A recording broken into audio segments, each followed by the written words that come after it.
तो हेलो दोस्तों, आपका स्वागत है मेरे ऑफिशियल चैनल यस के लर्निंग पॉइंट पर। तो दोस्तों, आज हम लोग कक्षा 10 के विज्ञान के, थोड़ा दोस्तों ब्लर है, विज्ञान के जो पेपर हुआ है जिसका कोड है 824 CJ, उसके पेपर को आज हम लोग सॉल्यूशन करने वाले हैं। ठीक है, ये विज्ञान का पेपर है जो 4 मार्च को हुआ है। ठीक है, 4 मार्च को जो हुआ है उसी का पेपर है। 4 मार्च के पेपर है जो उसको आज हम लोग सॉल्व करने वाले हैं। तो चलिए इसके हम लोग सबसे पहले क्वेश्चंस को देखते हैं। ठीक है, चलिए। ठीक है, देखिए पहला हमारा, इसमें पहला जो क्वेश्चन है क्या कर रहा है, पहला क्वेश्चन कर रहा है किसी बिंब का अवतल दर्पण द्वारा बना प्रतिबिंब आभासी, सीधा तथा बिंब से बड़ा पाया गया बिंब की स्थिति क्या होनी चाहिए। तो इसका हमारा ऑप्शन डी सही हो जाएगा। दर्पण के ध्रुव तथा मुख्य फोकस के बीच क्या हो जाएगा, दर्पण के ध्रुव तथा मुख्य फोकस के बीच इसका आंसर हो जाएगा। ठीक है, अब देखिए अगला क्वेश्चन है दूसरा क्वेश्चन। ठीक है, देखिए दूसरा क्वेश्चन कर रहा है, दूसरा क्वेश्चन हमें कर रहा है इसमें किसी गोली दर्पण तथा किसी पतले गोली लेंस दोनों की फोकस दूरियां -15 सेमी है, तो दर्पण तथा लेंस समद्रव होगा। तो माइनस किसका होता है, माइनस हमारा किसका होता है, तो अवतल, अवतल का हमारा माइनस होता है तथा उत्तल का क्या होता है, प्लस। दर्पण तथा लेंस दोनों अवतल का माइनस होता है तथा उत्तल का प्लस होता है। तो हमारा ऑप्शन ये सही हो जाएगा। ठीक है, अब देखिए तीसरा क्वेश्चन। तीसरा क्वेश्चन में क्या कर रहा था दोस्तों, तीसरा क्वेश्चन में कह रहा था किसी शब्दकोश में पाए गए छोटे अक्षरों को पढ़ते समय आप निम्न में से कौन सा लेंस पसंद करोगे। ठीक है, तो हमारा इसका आंसर क्या हो जाएगा, हमारा इसका आंसर हो जाएगा सी, 10 सेमी फोकस दूरी का एक उत्तल लेंस। ठीक है, यानी कि ऑप्शन सी हमारा सही हो जाएगा। अब देखिए चौथा क्वेश्चन क्या किया था, चौथा क्वेश्चन दिया था मानव नेत्र जिस भाग पर किसी वस्तु का प्रतिबिंब बनता है वह क्या है। तो हमारा क्या है, रेटिना हो जाएगा। क्या हो जाएगा, रेटिना। रेटिना कोई एक और नाम है, रेटिना तो इंग्लिश में नाम हो गया, इसका एक और नाम है, क्या हो जाता है, एक और इसका नाम क्या होता है, दृष्टिपटल। इसका हमारा दृष्टिपटल आंसर डी से हो जाएगा। इसी को ही हम लोग क्या कहते हैं, रेटिना कहते हैं। क्या कहते हैं, रेटिना कहते हैं। ठीक है, अब देखिए पांचवा क्वेश्चन कह रहा था दो चालक तार जिनके पदार्थ लंबाई तथा व्यास समान है किसी विद्युत परिपथ में पहले श्रेणी क्रम में और फिर पार्श्व क्रम यानी कि समांतर श्रेणी, कर रहा है। पार्श्व क्रम का मतलब होता है समांतर क्रम में। ठीक है, संयोजन में संयोजित किया जाता है। श्रेणी क्रम और पार्श्व क्रम संयोजन में उत्पन्न ऊष्माओं का अनुपात ज्ञात करना था। तो इसका ऑप्शन हमारा सी हो जाएगा, 1/4 हो जाएगा। ठीक है, अब देखिए छठवां क्वेश्चन हमें कह रहा था विद्युत धारा उत्पन्न करने की युक्ति क्या है। तो हमें इसमें बताना था जो विद्युत धारा उत्पन्न करता है वो कौन सा युक्ति उत्पन्न करता है। पहला दिया था जनित्र, दूसरा दिया था गैल्वेनोमीटर, और तीसरा दिया था अमीटर, और चौथा दिया था यानी कि मोटर। तो हमारा ऑप्शन इससे हो जाएगा, जो जनित्र होता है वही विद्युत धारा को उत्पन्न करने की युक्ति है। ठीक है, अमीटर क्या करता है, अमीटर तो हमारे धारा को मापता है, अमीटर क्या करता है, धारा को मापता है। ठीक है, अब देखिए अगला क्वेश्चन, सातवां क्वेश्चन क्या करता है, सातवां क्वेश्चन कहता है निम्नलिखित में से कौन किसी लंबे विद्युत धारावाही तार के निकट चुंबकीय क्षेत्र का सही वर्णन करता है।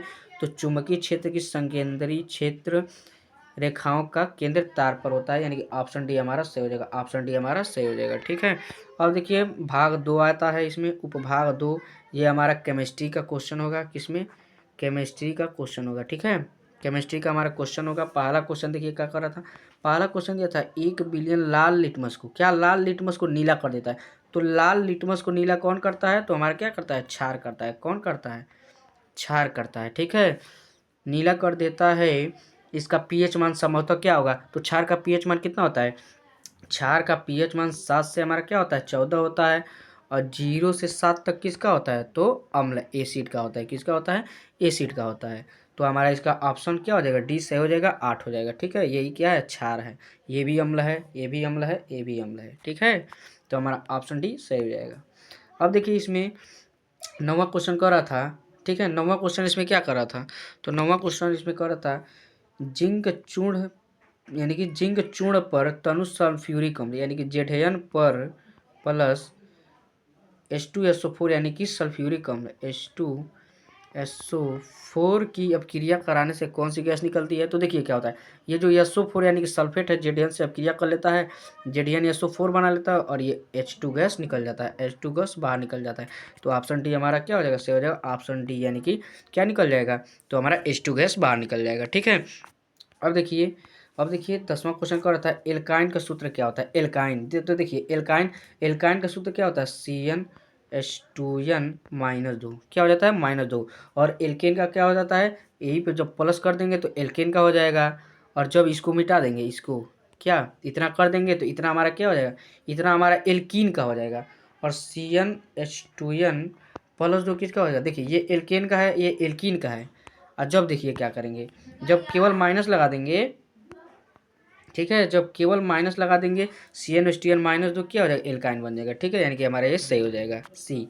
ठीक है, अब देखिए चौथा क्वेश्चन कर रहा था, चौथा क्वेश्चन यानी कि 11वां क्वेश्चन, एल्डिहाइड का प्रक्रियात्मक समूह क्या है? तो क्या एल्डिहाइड का क्या होता है? CHO होता है, यानी कि ऑप्शन बी हमारा सही हो जाएगा, ऑप्शन बी सही हो जाएगा क्या? CHO। ठीक है, अब देखिए अगला क्वेश्चन 12वां क्वेश्चन कर रहा है, निम्न में से कौन सी धातु अम्लों में से हाइड्रोजन को विस्थापित करने के लिए विस्थापित करती है? तो कौन करती है? तो हमारा ZN हो जाएगा और मैग्नीशियम और जिंक हो जाएगा, ऑप्शन ए सही हो जाएगा। अब देखिए 13वां क्वेश्चन कह रहा था, निम्नलिखित में से किस यौगिक में कीटोन समूह है, यानी कि CO, कीटोन का मतलब CO, तो किस में है? तो हमारा ऑप्शन डी में है। देखिए यहाँ पर CO है। ठीक है, अब देखिए अगला क्वेश्चन यानी कि उपभाग 3 का मतलब बायोलॉजी का क्वेश्चन, किसका? तो बायोलॉजी का क्वेश्चन आता है। अब देखिए 14वां क्वेश्चन कर रहा था, ठीक है, मानव में निम्न में से कौन सा उत्सर्जन तंत्र संबंधित है? तो उत्सर्जन तंत्र का मतलब जो अवशिष्ट पदार्थ होते हैं वो बाहर निकलना, तो किससे निकलता है? वृक्क से। ठीक है, अब देखिए 15वां क्वेश्चन क्या कर रहा है, 15वां क्वेश्चन कर रहा है, श्वसन प्रक्रम के द्वारा ग्लूकोज अणु का पायरुवेट अणु में विखंडन होने यानी कि टूटना क्या कहलाता है? यानी कि किस में होता है? तो हमारा कोशिका द्रव्य, यानी कि ऑप्शन बी सही हो जाएगा। अब देखिए 16वां क्वेश्चन कर रहा है, जीवों में अपने कायिक भाग से नए जीव के निर्माण की क्षमता को क्या कहते हैं? तो किस द्वारा ये होता है? तो हमारा ये पुनरुद्भवन, यानी कि ऑप्शन सी सही हो जाएगा। अब देखिए 17वां क्वेश्चन कर रहा है, निम्न में से कौन सा बीज परिवर्तित होता है? बीज में परिवर्तित होता है, तो हमें इसमें बताना था कौन सा जो है वो बीज में परिवर्तित होता है। तो बीज में परिवर्तित कौन होता है? बीजांड होता है, बीजांड हमारे बीज में परिवर्तित होता है। यहीं पर कह देता फल में परिवर्तित होता है, तो फल में हमारा कौन परिवर्तित होता है? ये आप लोग कमेंट करके बताइएगा। बीज में तो बीजांड होता है, लेकिन फल में क्या होता है ये आप लोग हमें कमेंट करके बताइएगा कि फल में कौन बदलता है। ठीक है, अब देखिए 18वां क्वेश्चन कर रहा है, DNA का वह भाग जिसमें किसी प्रोटीन संश्लेषण के लिए सूचना कहलाता है, तो क्या कहलाता है? जीन कहलाता है, यानी कि ऑप्शन भी सही हो जाएगा, जीन। ठीक है, अब देखिए अगला क्वेश्चन कर रहा है 19वां क्वेश्चन, निम्न में से कौन एक कृत्रिम पारितंत्र का उदाहरण है? तो कृत्रिम पारितंत्र का उदाहरण कौन है? इसमें हमें वही बताना है।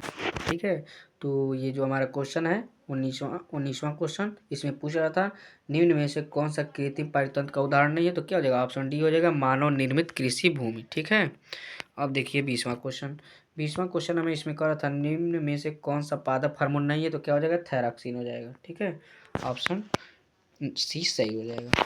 अब ये हमारे उपभाग बी यानी कि आगे को क्वेश्चन आते हैं। ठीक है, ये हमारे सब्जेक्टिव क्वेश्चन है सब, ये सब सब्जेक्टिव क्वेश्चन है। ठीक है, तो आशा करता हूँ आप लोग को एकदम 20 में 20 सही हुआ होगा।